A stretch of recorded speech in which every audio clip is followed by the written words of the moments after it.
Guys.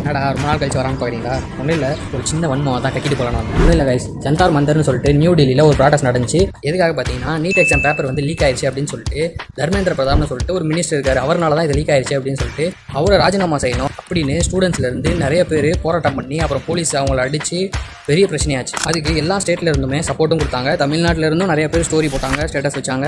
சில ஆக்டர்லாம் போராட்டம் கூட பண்ண ஆரம்பிச்சாங்க. அதெல்லாம் உங்களுக்கே தெரியும் ஆல்ரெடி. அது இல்லை என்னோட பிரச்சனை. இப்போ இந்த மாதம் 23ஆம் ஜனநாயகன் படம் ரிலீஸ் ஆச்சு. ஜனநாயகன் எப்படி ரிலீஸ் ஆச்சு அப்படின்றது எல்லாருக்குமே தெரியும். இந்த ஜனநாயகத்துக்கும் அங்கே டெல்லியில் நடக்கிற நீட் எக்ஸாமுக்கும் ஏதாவது சம்மந்தம் இருக்கா? இந்த ஜனநாயகத்துக்கு யாரெல்லாம் டிக்கெட் போட்டு போகிறாங்களோ அவங்க எல்லாம் பிடிச்சி அடிச்சுக்கிட்டு இருக்கானுங்க, அவங்க எல்லாம் பிடிச்சி திட்டிகிட்டு இருக்கானுங்க. போன வாரம் வரைக்கும் கட்டா குஸ்தி, இதே முறையிலேருந்து நிறைய தமிழ் படம் வந்துச்சு. அதெல்லாம் பார்க்கும்போது ஒன்றும் சொல்லலை.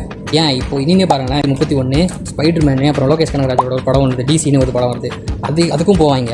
ஏன்னா அந்த ஜனநாயகம் போகிறவங்க மட்டும் பிடிச்சி இவனுக்குலாம் நாட்டுப்பற்றே கிடையாது. அங்கே பாருங்கள் மாணவர்கள்லாம் போராடுறாங்க, இவனுங்க வந்து தற்கூறிங்க, இவங்க பாருங்கள் படம்னு அரசியலை விட்டுட்டு படம்னே சாவ போகிறானுங்க. தமிழ்நாடு வந்து ஏமாற்றத்திலே இருக்குன்னு சொல்லிட்டு ஆரம்பிச்சிட்டாங்க. நேற்று கூட நியூஸ் பார்த்தேன், ஆக்ட்ரஸ் ஒருத்தவங்க சரி மாணவர்கள்லாம் தமிழ்நாட்டில் போராடுறாங்க, அவங்க கூட போய் சேர்ந்து போராடுவோம்னு சொல்லிட்டு போராடுறாங்க. வீட்டுக்கெல்லாம் வந்திருக்கேன், நீட்டுக்காக பேச தான் வந்திருக்கேன்னு சொல்கிறாங்க. அவங்க மைக்கை பிடிங்கிட்டு அதெல்லாம் கிடையாது, நீங்கள் எப்படி பார்த்து வந்துட்டீங்கன்னு சொல்லிட்டு எல்லாம் இப்படி ஒரு சைகையை காட்டுறாங்க. ஆனால் ஒன்று மட்டும் புரியல, இவங்க உண்மையாலேயே நீட்டுக்கான போராட்டத்துக்கு தான் எதிர்த்து ப்ராட்டஸ்ட் பண்ணுறாங்களா, இல்லை இந்த ஆட்சி நடக்குது, விஜய் ஆட்சி நடக்குது, அதுக்கு எதிர்த்து இவங்க போராட்டம் பண்ணுறாங்களான்னு சத்தியமாக தெரியல. இந்த கூட்டத்தில் போராட்டம் பண்ணிட்டு இருக்கிறதெல்லாம் யார் ஸ்டூடெண்ட்ஸான்னு பார்த்தா யாருமே ஸ்டூடெண்ட்ஸ் கிடையாது.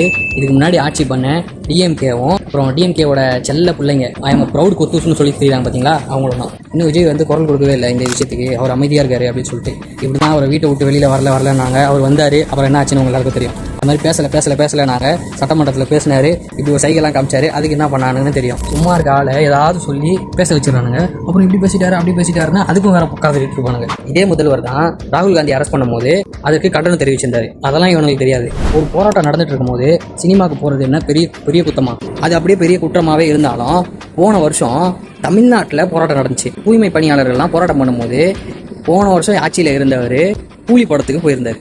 அப்போல்லாம் யாரும் எதுவுமே வாயை திறக்கல, எந்த வித கேள்வியும் கேட்கல.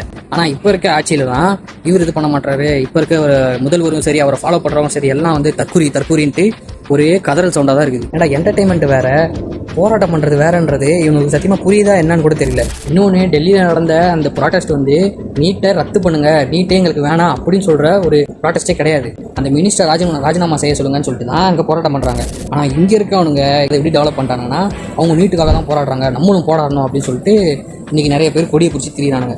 ஆனால் உண்மை என்னென்னா இவங்களோட ஆட்சியில் தான் நீட்டே உள்ளே வந்துச்சு. 5 வருஷத்துக்கு முன்னாடி இவங்க தான் சொன்னாங்க ஆட்சிக்கு வந்ததுன்னா கண்டிப்பா நீட் தேர்வு ரத்து செய்யப்படும். இன்னைக்கு அதே கட்சி கொடியை பிடிச்சிக்கிட்டு போராட்டம் பண்ணிட்டு இருக்கு. அதான் போராட்டம் பண்ணாலும் அதை ரத்து செய்ய மாட்டாங்க அப்படின்றது தமிழ்நாட்டில் இருக்கவங்களுக்கும் தெரியும், டெல்லியில